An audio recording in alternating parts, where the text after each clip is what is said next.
media cetak. Media cetak merupakan sarana atau perantara komunikasi yang dicetak pada bahan kertas ataupun kain. Unsur utama dari media cetak adalah teks dan gambar visualisasinya. Jenis media cetak yang termasuk dalam media massa ada koran, lalu ada surat kabar, lalu ada majalah, lalu ada tabloid, dan lain sebagainya. Peran media cetak sangatlah penting. Selama berabad-abad, media cetak merupakan salah satu alat pertukaran, penyebaran informasi, gagasan, dan hiburan yang sekarang ini dilayani oleh aneka media komunikasi lainnya. Menurut Casali tahun 2007, media cetak adalah suatu media yang statis yang mengutamakan pesan-pesan visualnya. Media ini terdiri dari lembaran dan sejumlah kata, gambar, foto, tata warna, dan halaman putih. Media cetak adalah suatu dokumen yang berisi rekaman peristiwa yang didapatkan oleh para jurnalis dan diubah dalam kata, gambar, dan foto. Tapi fungsi utama dari media cetak adalah memberikan informasi dan menghibur masyarakat. Berikutnya adalah sejarah tentang perkembangan media cetak. Penemu media cetak pertama adalah Johannes Gutenberg pada tahun 1455 di Eropa. Gutenberg mulai mencetak bibel melalui teknologi cetak yang telah ditemukannya. Teknologi mesin cetak Gutenberg mendorong juga peningkatan produksi buku menjadi hitungan yang tidak sedikit. Teknologi pencetakan sendiri menciptakan momentum yang justru menjadikan teknologi ini semakin berkembang. Pada abad ke-17, surat kabar pertama kali muncul di Inggris dan Amerika Serikat. Surat kabar menjadi sumber utama informasi bagi masyarakat. Pada abad ke-19, teknologi percetakan terus berkembang dengan diperkenalkannya percetakan massal dari penggunaan mesin cetak mekanis. Ini memungkinkan produksi yang lebih cepat dan lebih efisien dari materi cetak seperti buku, majalah, dan pamflet politik. Perkembangan ini memperluas akses masyarakat terhadap informasi dan membentuk budaya literasi yang lebih kuat. Masa ini disebut dengan zaman percetakan massal. Pada abad ke-20, muncullah revolusi digital yang mengubah landscape media secara dramatis. Dengan diperkenalkannya internet dan teknologi digital lainnya, media cetak mengalami transformasi besar-besaran. Surat kabar dan majalah beralih ke format online, sementara buku elektronik semakin populer. Hal ini membawa perubahan signifikan dalam cara informasi disebarkan dan diakses oleh masyarakat. Masa ini disebut sebagai masa revolusi digital dan perubahan landscape media. Saya akan menjelaskan tentang karakteristik media cetak. Yang pertama, apabila dalam bentuk teks maka tersusun secara linear. Informasi pada media cetak disajikan secara berurutan mulai dari awal ke inti, diakhiri dengan penutup. Yang kedua, hanya menampilkan komunikasi satu arah saja. Yang ketiga, ditampilkan secara statis dan diam. Dalam format ini, informasi tidak berubah, tidak memerlukan interaksi dengan pengguna. Yang keempat, pengembangannya sangat tergantung kepada prinsip-prinsip pembahasan dan persepsi visual. Prinsip-prinsip pembahasan seperti kejelasan, keringkasan, dan keterlibatan audiens memastikan bahwa informasi dapat disampaikan secara efektif dan mudah dipahami. Yang kelima, informasi dapat diorganisasi dan ditata lagi oleh pemakai. Pengguna dapat mengorganisir dan menata ulang informasi sesuai dengan kebutuhan mereka masing-masing.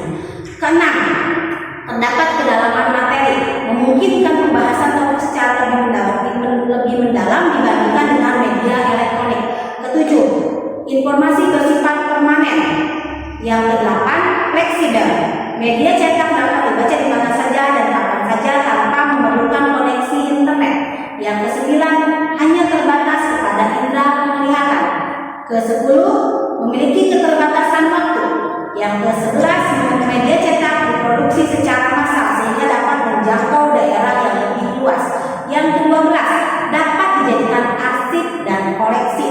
Yang ke-13, memiliki kesalahan cetak yang memungkinkan hal-hal ini dilanjutkan dengan dua cara, yaitu dengan mencetak ulang atau melakukan kualifikasi pada periode atau tanggal selanjutnya.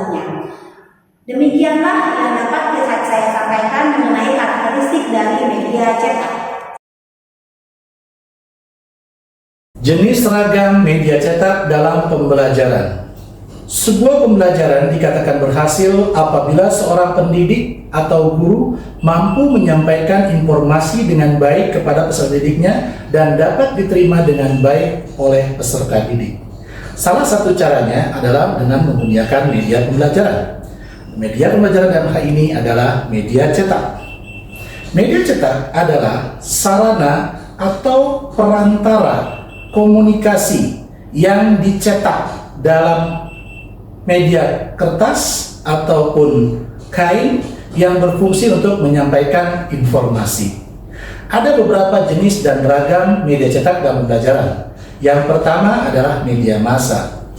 Media massa merupakan salah satu media pembelajaran berbentuk cetak seperti koran, majalah, ataupun tabloid, di mana dengan media massa seorang pendidik mampu memberikan pembelajaran kepada peserta didiknya. Salah satu contohnya dengan cara mencari tajuk utama berita dari media massa tersebut. Yang kedua adalah buku teks guru maupun siswa. Buku teks merupakan buku yang memuat pembelajaran, di mana dalam buku teks ini terdapat tujuan pembelajaran, kemudian media yang digunakan dalam pembelajaran, dan lain sebagainya. Yang ketiga, seorang guru juga dapat menggunakan peta dalam menyampaikan informasi kepada peserta didiknya. Dengan peta, seorang guru mampu menjelaskan dengan baik, mendeskripsikan dengan baik letak geografis, letak suatu daerah kepada peserta didik. Yang keempat, yaitu gambar bercerita. Gambar bercerita dapat digunakan sebagai media cetak dalam pembelajaran, di mana dalam gambar cerita ini terdapat alur cerita, di mana alur cerita inilah yang dapat diinformasikan kepada peserta didik agar mereka mampu menerima informasi ataupun pembelajaran yang disampaikan. Demikianlah contoh jenis dan ragam media cetak dalam pembelajaran.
Pengembangan dan pemanfaatan media cetak dalam pendidikan. Media tentu ini adalah sesuatu yang biasa kita dengar.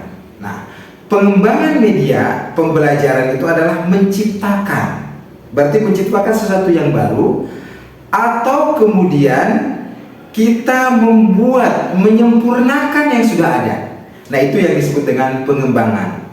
Dari sesuatu yang tidak ada menjadi ada, atau yang sudah ada kemudian menjadi baru, disempurnakan. Nah, suatu media yang telah ada dengan analisis tentu kebutuhan. Jadi kalau sudah ada itu ada analisis kebutuhan, di mana media tersebut ya merupakan suatu materi pembelajaran agar pembelajaran lebih efektif dan tercapai tujuan.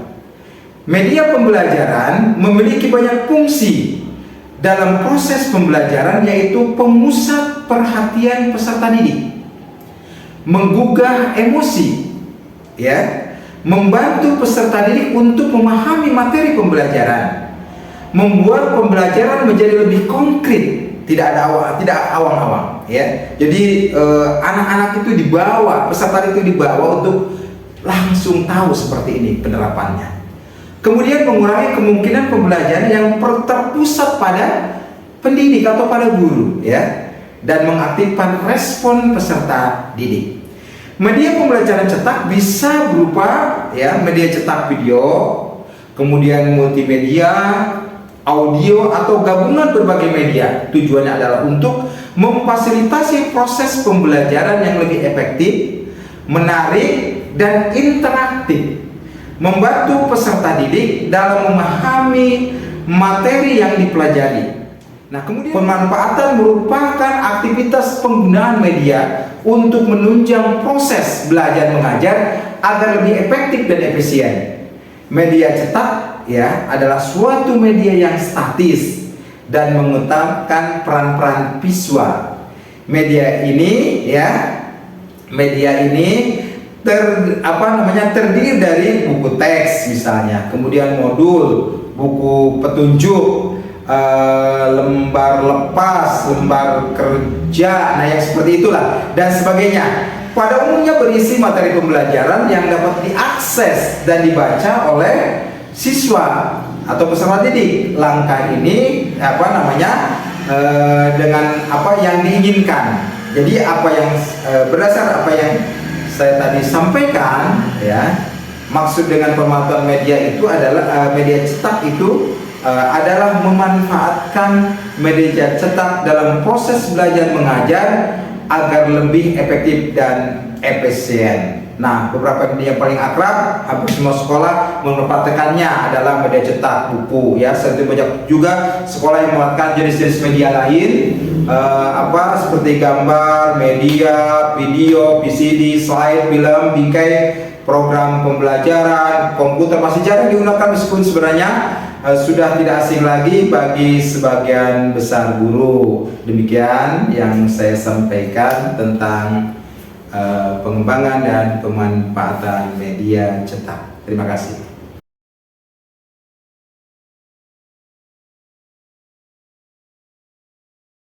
Assalamualaikum warahmatullahi wabarakatuh. Saya Amalia Nailur Rahma, mahasiswi Magister Pendas pada mata kuliah Pengembangan Media dan Teknologi Pembelajaran Pendidikan Dasar dengan dosen pengampu Dr. Muhammad Sofyan Hadi MPD. Kelebihan dan kekurangan media cetak. Memahami kelebihan dan kekurangan media cetak dapat membantu kita menghargai peran pentingnya dalam budaya berliterasi. Sambil juga kita mengakui tantangan yang sekarang kita hadapi dalam perkembangan teknologi informasi pada saat ini. Dengan semua kelebihan ini, media cetak masih memiliki peran penting dalam menyebarkan informasi hiburan dan budaya, meskipun persaingannya dengan media digital semakin kuat. Pada kelebihan media cetak, yaitu yang pertama adalah tangibilitas. Sebagai media fisik, cetakan bisa disimpan dengan rapi dan diakses kembali dengan mudah untuk memberikan pengalaman yang berbeda dari media digital.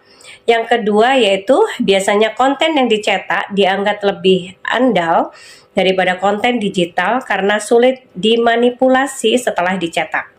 Dan yang ketiga adalah jangkauan masyarakat. Meskipun internet semakin populer pada saat ini, tapi media cetak masih dapat menjangkau sebagian besar masyarakat, terutama mereka yang tidak terbiasa dengan teknologi digital. Yang keempat yaitu kekuatan visual. Cetakan memungkinkan untuk layout yang kreatif dan menggunakan gambar-gambar yang sangat kuat untuk menarik perhatian pembaca. Terkadang, masyarakat masih lebih percaya pada informasi yang dipublikasikan melalui media cetak dan menganggapnya lebih percaya daripada informasi yang hanya tersedia secara online. Kemudian untuk kekurangan media cetak, yang pertama yaitu biaya yang sangat tinggi. Produksi cetakan membutuhkan biaya untuk percetakannya, kemudian distribusi dan penyimpanannya. Yang kedua yaitu keterbatasan waktu. Untuk mencetak memerlukan waktu yang sangat lama untuk disebarkan kemudian dapat dipublikasikan secara instan itu sangat berbeda dari media digital. Kemudian yaitu yang ketiga, keterbatasan interaktif. Tidak seperti media digital, cetakan tidak interaktif, pembaca juga tidak dapat langsung berinteraksi dengan konten. Yang keempat yaitu keterbatasan ruang. Ruang di media cetak sangatlah terbatas, yang dapat menghambat penyajian informasi yang lengkap atau yang sangat mendalam. Yang kelima yaitu kekurangnya keterlibatan. Karena sifatnya yang statis, media cetak tidak memfasilitasi interaksi langsung atau umpan balik dari pembaca seperti yang bisa dilakukan oleh media digital. Sementara kelebihan dan kekurangan ini sangat berlaku, yaitu perubahan dalam teknologi dan kebiasaan konsumen, dan terus mempengaruhi peran dan relevansi media cetak dalam era digital saat ini. Assalamualaikum warahmatullahi wabarakatuh. Perkenalkan, nama saya Putri Permatasari. Kali ini saya akan membahas mengenai belajar melalui bahan cetak dan cara publikasi bahan cetak. Belajar melalui bahan cetak seperti buku teks, buku pelajaran, artikel, ataupun majalah merupakan metode belajar lama, namun sampai saat ini masih digunakan dan digemari oleh berbagai kalangan. Mengapa? Karena belajar melalui bahan cetak ini memberikan banyak sekali manfaatnya. Adapun tips belajar melalui bahan cetak, yang pertama, carilah bahan cetak sesuai dengan gaya belajar kita. Yang kedua, carilah tempat yang nyaman dengan pencahayaan lampu yang baik dan tempat yang kondusif. Lalu yang ketiga, tentukan tujuan belajarnya. Dan yang keempat, belajarlah dengan aktif. Dan yang kelima, gunakan teknik belajar melalui bahan cetak dengan kombinasi teknik lainnya, seperti berdiskusi dengan teman, ataupun sambil mendengarkan podcast, ataupun sambil mendengarkan video pembelajaran. Dan yang terakhir adalah istirahatlah yang cukup, karena agar pikiran tubuh kita akan selalu sehat. Lalu bagaimana cara publikasi bahan cetak ini? Untuk mempublikasikan bahan cetak ini dimulai dari ide. Penulis menulis naskah, kemudian naskah akan dicek oleh editor. Setelah itu akan dilanjutkan ke penerbit. Jika di ACC maka akan masuk ke dalam percetakan, sehingga media atau bahan cetak yang telah dibuat itu dapat dipublikasikan. Terima kasih atas perhatiannya. Wassalamualaikum warahmatullahi wabarakatuh.